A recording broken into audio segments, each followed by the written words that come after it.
Hey everybody, Raisins here, back with another video, and in this video I want to teach you guys how you can visualize your win conditions, specifically what you can do in loading screen and in champ select to look at the teams, look at your comps, and be like, I think this is what we're going to need to win. You can also apply this in-game, and if things go wrong, say for instance you fall behind, you'll still have some idea of how you can use your champion. You know its strengths, you know its weaknesses, and you know how the two comps interact.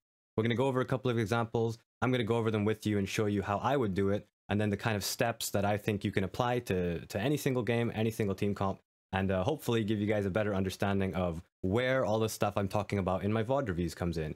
Especially when I'm doing coaching, a lot of the time I'll be like, look, you guys need to split push to win the game, or you're going to have to take the fight to the enemy and get picks in their jungle, otherwise it's going to be a hard game. How do I know all that? That's going to be revealed in this video. And as always, if you like these videos, leave a like, comment, subscribe. You know the drill. I read all the comments. And if you have any requests for future videos, please put them down there. I will get to it. Anyway, without further ado, let's go. All right, so in this example, I have taken a game from my match history about Challenger EUS 700 LP. And we are looking for a way to figure out how I'm going to win this game. Now, I am the Alistair. I'm Raisins. Hello. Hi. And what we're going to try and do is break it down into steps. So how do you start when I look at this team comp? Well, really simple. I start with me. I start with myself, my champion, and what my champion does in a kind of like isolated scenarios versus the enemy champs. So let's go through it. Let's go through my thought process and what I'm thinking about. Part of this is experience, and some of the things I'll say you'll know. Some of the things you might be like, oh, okay, that's a new part of learning about Alistair. But as you play more, you'll be able to add more detail to this. So I am Alistair. The enemy is Jace, Thresh, Rek'Sai, Sylas, Aphelios. And we have an Ezreal AD carry, and I'm laning against Thresh Aphelios. So what strengths does Alistair have? How do I think Alistair does well in this game? Well, I can tell you for one, it's quite easy to combo Sylas when he wants to go in, because he's Sylas, and he's going to be very close melee range. As well as Jace, when he goes into his hammer form, he's melee. I can combo him. And that means their solo laners, when they're actually trying to burst my carries, should be in range of my combo quite often. Another thing is, Rek'Sai, I should be able to interrupt Rek'Sai if he's trying to aggressively tunnel onto my carries or onto somebody. I should be able to interrupt him, because Rek'Sai during his tunnel animation can't actually unburrow and interrupt me. So, if he blows his E and I see him blowing his E in my combo range, I can stop him. So that's already two pretty useful points of information. And what those points of information lean towards is how I would play in fights, right? If Sylas or if Jace or if Rek'Sai burn their cooldowns next to me in a fight, I can reach them very easily. Okay? But then let's talk about what weaknesses Alistair has. What weaknesses does Alistair have in this team comp? And there's actually quite a few. This is not an easy game for Alistair, I'll tell you that as an Alistair player.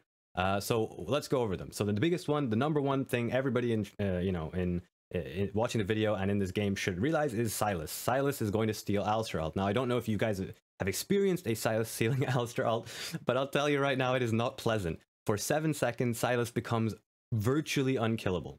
He becomes so unbelievably strong that actually the reason this guy, Bubblecanos, in our game picked Sylas, he blind picked his lane, but he picked it because I had to early pick my lane. So I showed my Alistair early on in the draft, and he just blinded Sylas. It is that strong, and it's strong enough that actually a lot of Alistair players just ban Sylas in Champions Select. So Sylas becomes unkillable with my ult, literally unkillable for 7 seconds, and he can absorb a tremendous amount of cooldowns and pressure. That's a really big one. That's the one I want you guys to focus on and remember. That makes me versus Sylas in a 5v5 already very sketchy. And skirmishes. If I'm there when Sylas can steal my ult, it makes that fight very sketchy. All right, let's keep growing on that. Thresh can lantern people away from my combo. That's also another big one. I need to actually get in range of champions like Aphelios or Jace potentially to actually use my combo. Thresh is a very good champion at disengaging, and he can lantern them away. He can also flame my combo, but that's a little harder. It's a little less reliable. Cool. Rek'Sai can also interrupt my combo with his W. He can unburrow while I'm traveling through the air, and he will interrupt me and stun me. And there's no way of me avoiding that if Rek'Sai's burrowed on the target I want a combo. That's just, it is what it is. That's just how that interaction works. And then in a front to back, if I'm just standing in ARAM mid lane where both teams are just staring at each other, I put all of those two things together, and I think to myself, I really don't want to be in a position where Thresh could potentially flay or lantern, Rek'Sai can unburrow, Jace even has his E to knock me back, although that's a little bit harder to land. So it's easy for the enemy to disengage me. That's essentially what I'm trying to get to. Cool. Okay, so that's the weaknesses Alistair has. So then let's just quickly go a layer deeper, add a little bit more detail, and break away from just looking at myself as a champion in the game. So This part is where the experience starts to come in a little bit. You need to look at your team comps and start putting the pieces together. It's like a puzzle. So I'd say we have two super high DPS backline carries. We have Corki, we have Ezreal. So first things first, I'm thinking, all right, cool. Corki and Ezreal, that's probably going to mean if those two stay alive throughout the fight, we will have slightly more damage than they do. Enemy team has a lot of burst damage in Rek'Sai, Sylas, Jace. Do they have as much sustained damage as us? Probably not if the items are even. Corki and Ezreal are going to be pumping out a lot of damage. Okay, so they only really have one sustained DPS. We have two. We out DPS them if Rek'Sai and Sylas cannot reach our backline is another kind of like addendum onto that. If Rek'Sai and Sylas aren't allowed to reach my Ezreal Corki, they are going to be far, far less useful, right? They need to try and shut down our backline carries. So that's a big factor in the 5v5. We also have two champions that can dive. We have Viego, Lee Sin. Viego and Lee Sin don't want to be peeling. Lee Sin can peel. It's not an ideal situation for him here because I think Viego and Lee Sin are much more suited to diving onto the Aphelios. Paired together, they are extremely annoying for Aphelios to deal with, and they have a lot of dashes and a lot of ways of getting around the fights. And I think that's probably a better role for them to play, but you know, Lee Sin can just sit back and peel with his kick. So cool, that's kind of what I would think Viego and Lee Sin could do in fights and skirmishes. And then finally, I look at their comp, I look at enemy team comp, and I think they have no damage if Aphelios dies. If Aphelios dies early in the fight, the rest of their team is essentially just squishy burst champs, and we should in theory be able to deal with those champions easier than if they, you know, if Aphelios is surviving till the end of the fight and we blow all our cooldowns on their front line. Now it's not a bad idea to kill their front line, but knowing that Sylas might have my ulti, Alistar ult, it could be a little harder. So potentially one-shotting the Aphelios is a better alternative than trying to kill like a Sylas with Alistar ult, right? So that's what I'm thinking about. Cool. So that was just thinking about 5v5. I was just only putting together the pieces in an ARAM situation, right? But a lot of the time in our coaching sessions, I would say stuff like, okay, 5v5 is impossible now, okay? And a lot of my students would be like, oh, yeah, you're right, it should be hard. But what they're not doing is visualizing outside the 5v5. What do they actually do to win the game if you can't just run at the enemy team at Dragon, right? A big common theme is you just suicide a dragon for a dragon you didn't even need and you lose the 5v5. And people don't, like, you know, understand that there are other ways of winning the game. So let's go over the other ways of winning the game. Can we win our lane matchups? So top 1v1, Lee Sin into Jace. Yeah, it's winnable. Kind of depends on the state of their items. And, you know, like both champions have kill pressure if it's a skill matchup and the lane is even. I think as the game goes on, Lee Sin maybe like drops off a tiny bit in terms of his kill pressure, but it's still there. I mean, I think it's very even in terms of like who can 1v1.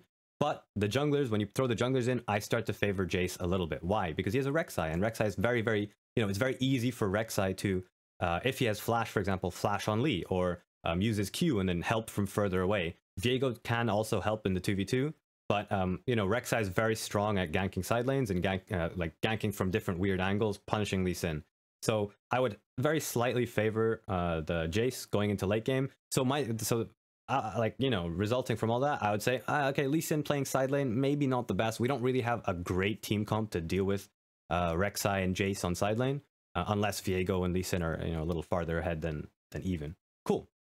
What about mid 1v1? Corki. So Corki normally beats Sylas in the 1v1. Sylas can't really steal Corki ult. It just gives him like a few rockets, and that's pretty much it. It's not that impactful of an ultimate to steal. Corki also can generally keep distance and use his W to run away from Sylas. And that's quite a big deal in the Corki matchup, Corki versus Sylas matchup. You just keep distance, you push Sylas under tower, and you just chip away at his HP. So yeah, in the 1v1, isolated 1v1, Corki's pretty safe. But unfortunately, if we put Corki in side lane, we are going to have to constantly monitor him because Rek'Sai can gank him. Like I said, it's very easy. It's even easier for Rek'Sai to gank Corki than it is for Rek'Sai to gank Lee Sin. So we do have to keep an eye on Corki if we stuck him side lane. Is it decent to stick Corki side lane? Well, Sylas has pretty good setup. He has pretty good setup, especially if he goes like Everfrost and flashes on Corki's face when Rek'Sai is nearby. Very hard for Corki to outplay that. Okay, so I'm just kind of like brainstorming and putting the two pieces together. And then bot lane, straight up, we just lose 2v2. Like, we're not going to be able to outpush an Aphelios Thresh as an Alistar Ezreal. It's just not going to happen. Cool. So I don't really want to be pushing bot. I don't want to be 2v2 bot lane against the enemy bot lane for a long period of time. So what does that tell me? Well, early game, I'm going to try and roam. That's just a given. I'm just going to try and roam. I don't want to be stuck bot lane under my tower. Cool. So How do we actually win this game? Well, I'll tell you right now. I'll put all the pieces together and just very quickly go over my thoughts. My thoughts are, one, I can't engage from the front. I need to find flanks or find really sneaky bushes or flashes, one of those three things, to figure out a way to get on the enemy carries. Two, if I engage early and blow my cooldowns early, it is not necessarily a good thing unless we can one-shot Aphelios or one-shot like one of the people on their team, because the enemy team has a lot of ways of getting to my backline, and I am currently the best way of peeling my Corki or my Ezreal, right? I can combo Sylas, I can combo Jace, I can combo Rek'Sai. So if I burn my combo really early in the fight without, keeping track of Sylas, Jace, and Rek'Sai, like if I combo an Aphelios and then Sylas, Jace, Rek'Sai just walk past me and go on my backline, I'm a little wary of the fact that we might not actually win that fight, because my two carries are very squishy, very kind of vulnerable to Sylas just flashing on them, Jace flashing on them, etc. So my combo is currently the biggest reason why Jace can't just flash on my backline AD carries. And then finally, when it comes to actual team comps, I don't really want to split push. I don't really like the idea of split pushing in our comp, because going side lane against a Rek'Sai, against a Jace Sylas is a bit sketchy. It's not particularly easy. And secondly, if we are focusing our attention on the side lanes, like I said, me and Ezreal versus Aphelios Thresh mid lane, it's not going to result in a lot. A Thresh can play very far back and play Lantern for Aphelios. Aphelios can push the wave quite easily. Ezreal's going to struggle to keep up with the push that Aphelios has, and they're going to get mid prio. So it's going to be, okay, I'm pushed in mid lane as an Alistar, and I can't generally even help my side lanes that easily, right? It's not a simple question of me just walking to side lane. I have to be able to help Ezreal push the wave first. So all of that, you put that together, and actually 5v5 does turn out to be the best way, but I figured out a better way of playing 5v5. Simply put, I don't want to engage from the front. I'm going to hold my combo a little bit. I'm going to try and play off of stopping Jace and stopping Sylas from going in. That is my goal. And that is pretty much how I played. I did manage to get a lot of picks in this game. I played in vision, I played in brushes, I used my Hex Flash to get behind the enemy and find like flanks. So while they were setting up vision, I could like pick them off, things like that. That's how I tried to play this game, and it worked out, and we ended up winning. And I think, if you look at the comp, it makes a lot of sense, but it does take a little bit of time to get to that point. So that is the first example, and I spent a lot of time on this example. The second example I'm going to go through quicker, and actually I don't have any notes or any thoughts about the second example, so I'm going to just really rapidly brainstorm the different ways we could have won the game, and then I'm going to double check my match history in the League client, and hopefully if I can double check my match history and I'm correct about the way we won the game, that's cool. But this is the second example. So the second example is a very different team comp, super different team comp. We have Taliyah, Renekton, Jhin, and Nocturne, right? So far less like kind of team fighting DPS champions, a lot more burst, a lot of like kind of heavy dive. We do have a decent frontline this game. We have Renekton, we have Nocturne frontline, and me. So a lot less sustained damage, a lot more burst, a lot less sustained damage. Enemy team, however, is also a very, very different team comp. They have a Seraphine, Bard, Vladimir, Jace, and Camille, and it's Camille jungle. So it's Seraphine 80 carry, and like Vladimir mid and Jace top. So they actually have a very, very high damage team comp. Incredibly high damage if they can get to their items. They have Seraphine to buff them up, they have Bard for great engage, and they have Vladimir and Jace who are pumping out sustained damage. They have Camille to lock down targets and kind of be that frontline, semi-frontline in fights, and Seraphine is just going to buff up Vladimir, Camille to Narnia and make them really strong. So the first thing I'm thinking is immediately like, oof, man, I do not want to 5v5 this team comp, right? Like that's straight up just looking at the champs. Vlad is very hard for me to deal with because he can pool. He can run away from my combo very easily with his pool. And Camille is hard for me to deal with. She does true damage. She completely destroys my ultimate. She just goes straight through my ult. Bard can engage from very far away. And my Jhin is immobile. My Jhin doesn't deal with Bard's ultimate particularly well. And I can't disengage a Bard R, right? I can't W a Bard R. And then I look at the Seraphine and I'm thinking, if Seraphine's alive, she's going to make Vladimir nigh unkillable. It's going to be borderline impossible to actually kill Vlad. Cool. We don't 5v5. That's just my thoughts right off the top of the bat. And then I look at the team comps and we have a Nocturne mid lane, Renekton top, Taliyah jungle. So generally when you have Renekton Taliyah, a common theme is you just gank, you spam gank top lane. They have a Jace. That would be my first instinct. My first instinct is we're probably going to try and punish the Jace. So we're going to go top lane. Renekton will flash on Jace. Taliyah will use the Renekton stun to land her W into her full combo. Boom, Jace is dead. That's pretty hard to avoid as Jace. And that's probably what I would look for if I was on our team. Bot lane, me and Jhin can probably push the Seraphine Bard under tower. So that's super good. That's going to give me lots of time to roam. But its enemy is Vladimir. Can I roam to Vlad realistically and kill them?